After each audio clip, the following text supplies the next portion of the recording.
It looks like the build-off is taking itself to new heights. If you didn't see the end of whoa, whoa, whoa, whoa, whoa. Excuse me, again? This seems to be a non-stop problem. Oh, man. Oh, man. Oh. This is absolutely ridiculous. Okay, for as long as I burn this guy, shouldn't be any issues. Oh, man. This is getting really annoying. Well. Hello, my name is Grian, and for some reason I'm vibrating again. Welcome back to another episode of Hermitcraft. Scar was watching me battle them. You could have helped, Scar. Anyway, as I was saying, the build-off has escalated. Oh, it's escalated to new heights. But I'm not sure that this can count. I mean, there are no rules. And since there are no rules, I think that we can do something to knock this down a notch. And inside my house, my house has been taken over by Concorp. We're here. No, well, you are here, not we here.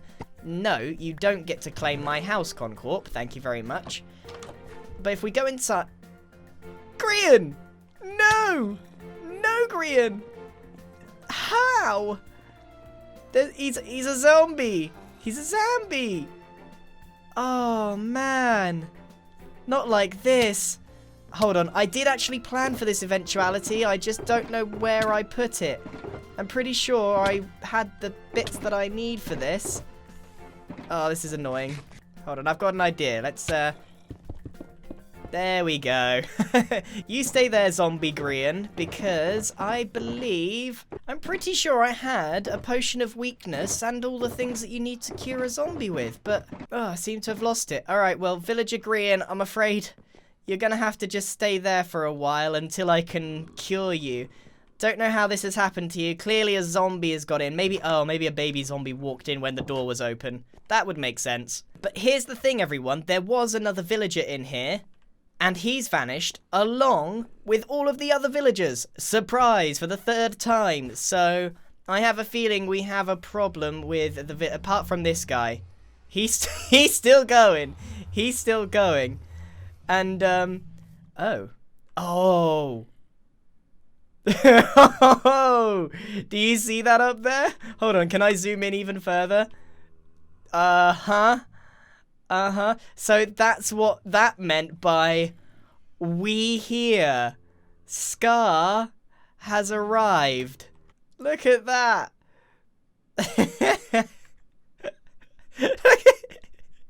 He's looking at me directly. Oh, he's there. Oh, he knows what he's up to. He's straight up looking at me. What has gone on here? Scar, what have you made? Hang on. I think Scar isn't just joining us in the village. What's going on here? What goes up doesn't come down in Minecraft. Scar 2019. But hold on a second. Is he? I think he is. I think he's a little bit taller than Iscal's house. No way! He's joined the fight. He's joined the competition. Very nice, Scar. Very, very, very good. Is this a rocket? So the rocket is upside down, and there's a floating island, and then he's built a house. Hold on, what does this say up here? I'm a little scared to go too close. Let's see, I don't think he's noticed. Hold on.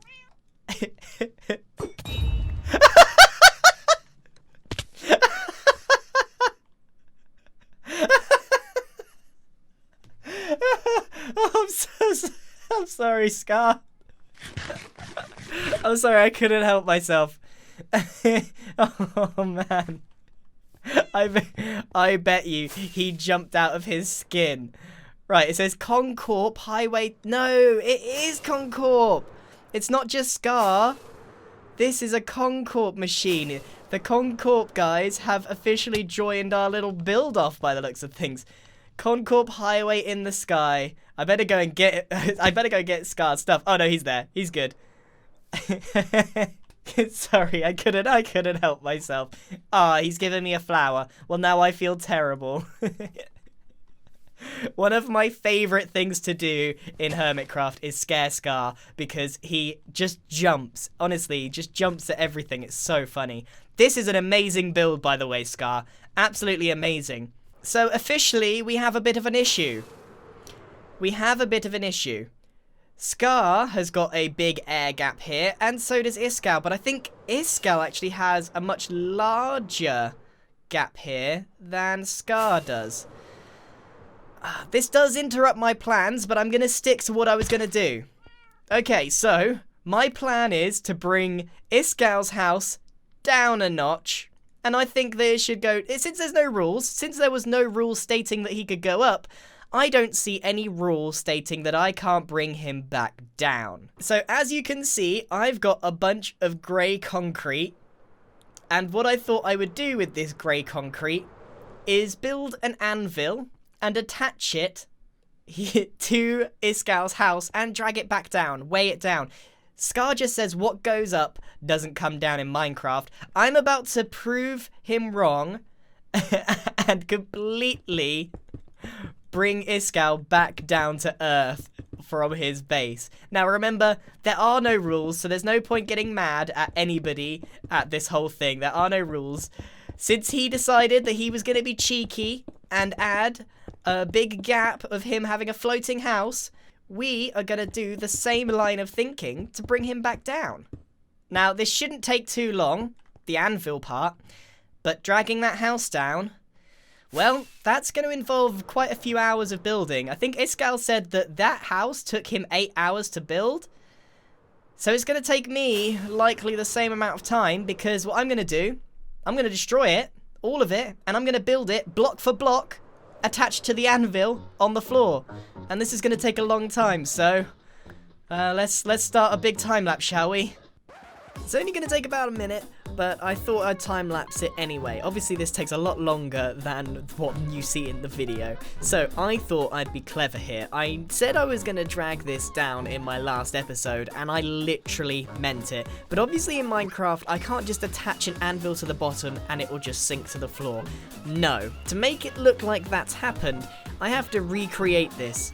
Every single block of it. So I thought the best way to do this would be start from the bottom and look up and make sure I mimic it so that it is exactly in the same position, just a good few blocks lower, to stop Iskall's cheekiness of trying to float into the air and pretending like his house is the tallest one, when it's not even attached to the ground. But now I think it's all fair game, as I've put an anvil on the bottom, attached some chains to it, and I think it's fair to say that from bottom to top, it is one consistent building now.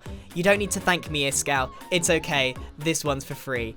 It wasn't free for me, though. Even though I took every single block of his down, somehow I still managed to spend more materials remaking this than I did taking it down. So something went wrong in the calculations. But there you have it. Look at that. Magnificent, isn't it?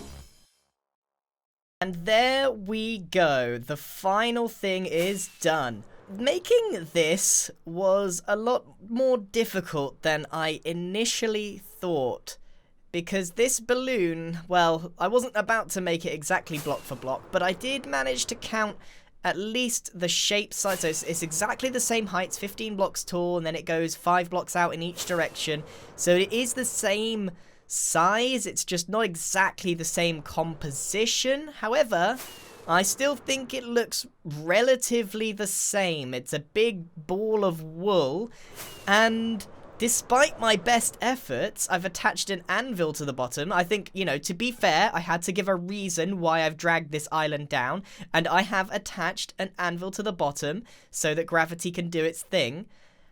But it actually hasn't made that much difference to the height difference. So it looks like it's just a couple of blocks taller than the very tip of this, whatever this is. Whatever this thing is. It looks like a slime block machine. whatever this is, Iskall is still, strictly speaking, winning on this side, but now Scar's house is winning on this. Oh, this is getting a bit complicated. So that was basically only part 1. I needed to bring Iskall's house down if I was going to have a chance of winning in the long run, because I felt like the big gap there was giving him such an advantage, but I feel like the playing field has been leveled somewhat, and Scar, on the same merit, has also got the same thing, but there's no way I am remaking this and making it go down again. So hopefully Scar will just stay there for now, and he's not going to properly join the competition. But part 2 has to begin, where I'm going to have to make my house even bigger than all of this and Scar's. Remember, I only need to be 1 block taller, and that will do the trick.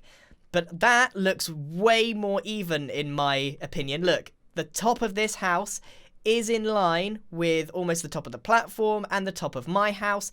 The balloon is the thing that's given him a major advantage, but we're about to set the record straight on who has the biggest house. But while I was doing that, and that took such a long time, I was trying to make it as exact as possible, taking every block and just moving it down. I also happened to find the healing potion, well, actually the potion of weakness to heal this guy, which is villager Grian. There he is. Now, I've never done this before, so I'm a little bit scared, but I believe...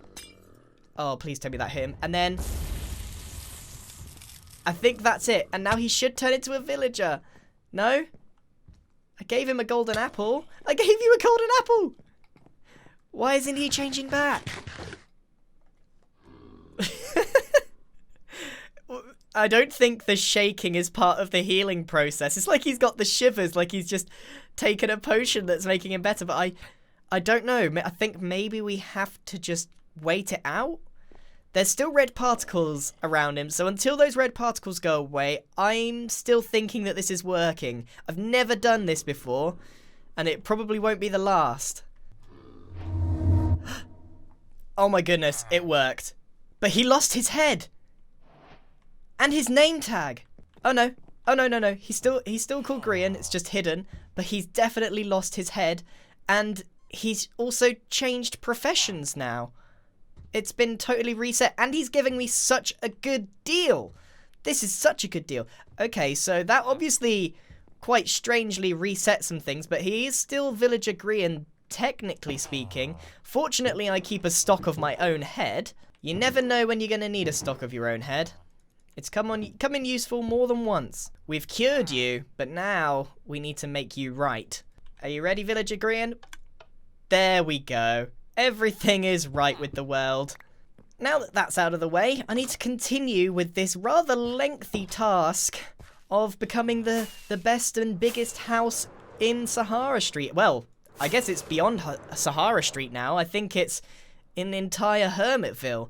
And I've got to build more of this higher and higher and higher and higher. I still haven't quite finished some of these things. Now, I probably could have improved the shape on this a little bit, but it just needs to make sure that it is 100% lit up in here. That's the main thing, so that there's no zombies spawning.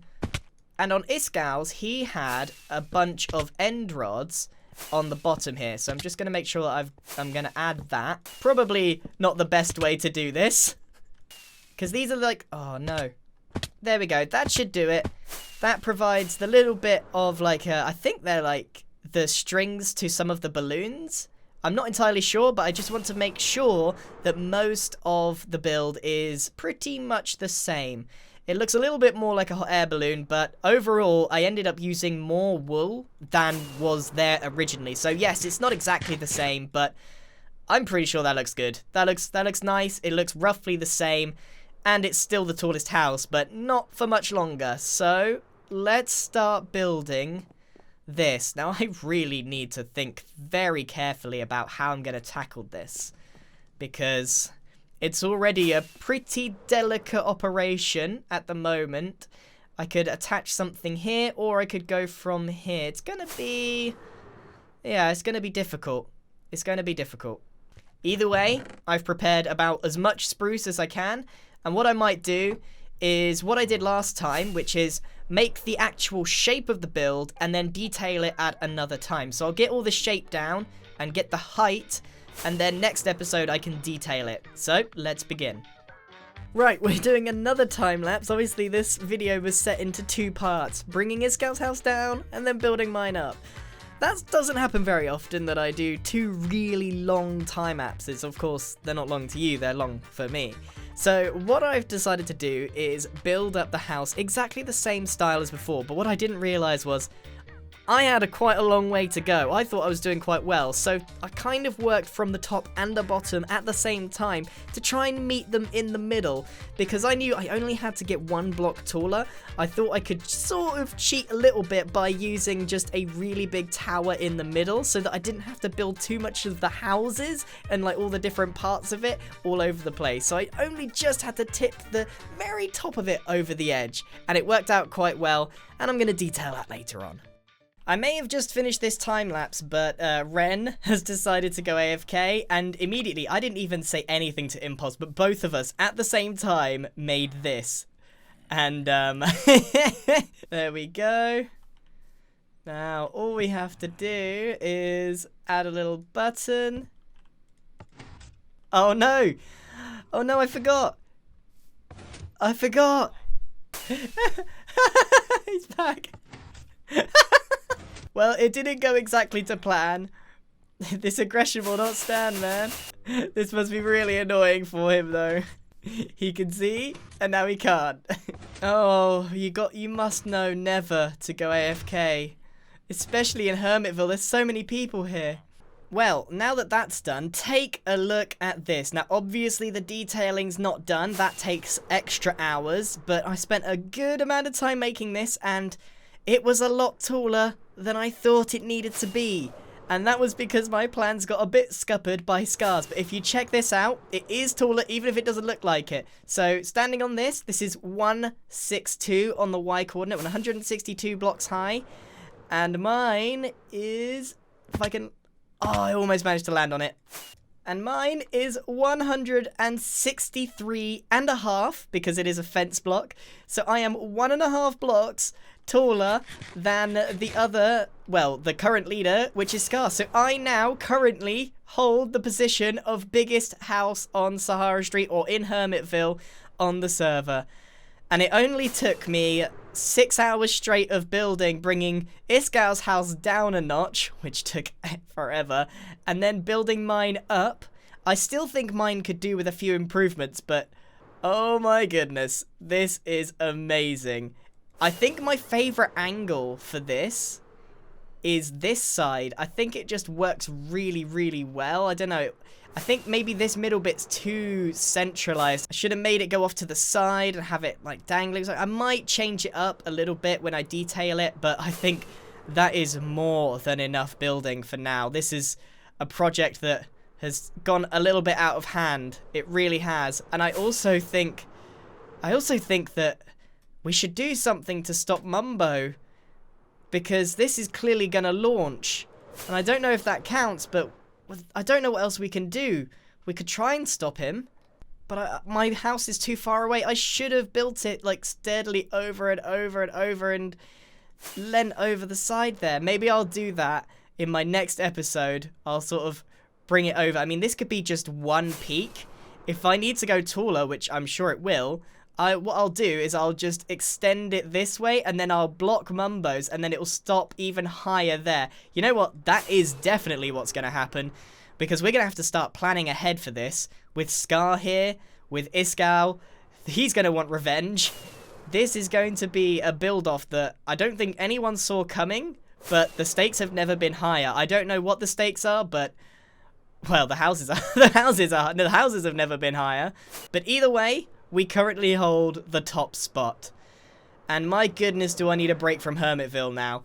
The villagers may be gone again, but I have secured one villager in there, and I just need to find another one that survived the purge, put them in there too, and then I can start repopulating the village again. It's these patrols we saw at the start of the video. They're everywhere. But either way, I want to pop back to the old lands real quick. Mainly because I know that some people have been trying out my Elytra course, and I want to make sure that I've still got the top spot. Nobody is taking the Did You Die box. People have been going... Oh, this is brilliant. How many? 31 diamonds. 31 diamonds. And some rocket sails. 33 diamonds on this project. That's probably more diamonds than I've made on other projects. Remember, I invested just a lot of time into making this. I didn't invest a huge amount of diamonds. I invested a lot of diamonds into the Did You Die boxes. I don't know if I'm ever going to break even on these, but this has just been time, and oh, look at the diamonds. I think I'm going to keep them there just because I kind of want to see how many times people will play the course. I still have the best score so far, and no one else has put up their score, meaning they've probably not done particularly well. So hopefully a few more people will try it out. I want someone to come along and beat me, and then I'm going to try and top that. But I don't want to sit here making the best score. I mean, that was my first run, and it's still holding up pretty strong. So I'm interested to see how people do. But I'm afraid that that is definitely enough for today's episode. I have been building literally all day. I am very, very tired. I want to say thank you very much for watching, everyone. I hope you enjoyed today's episode, and, well, we'll just see what happens next with this gigantic Sahara Street build-off. My next plan is to get Sahara open. Thanks again for watching. What is this vibration? I don't know what it is. I think it's got to be something to do with F5 now. Is it just every time? It is! Goodbye!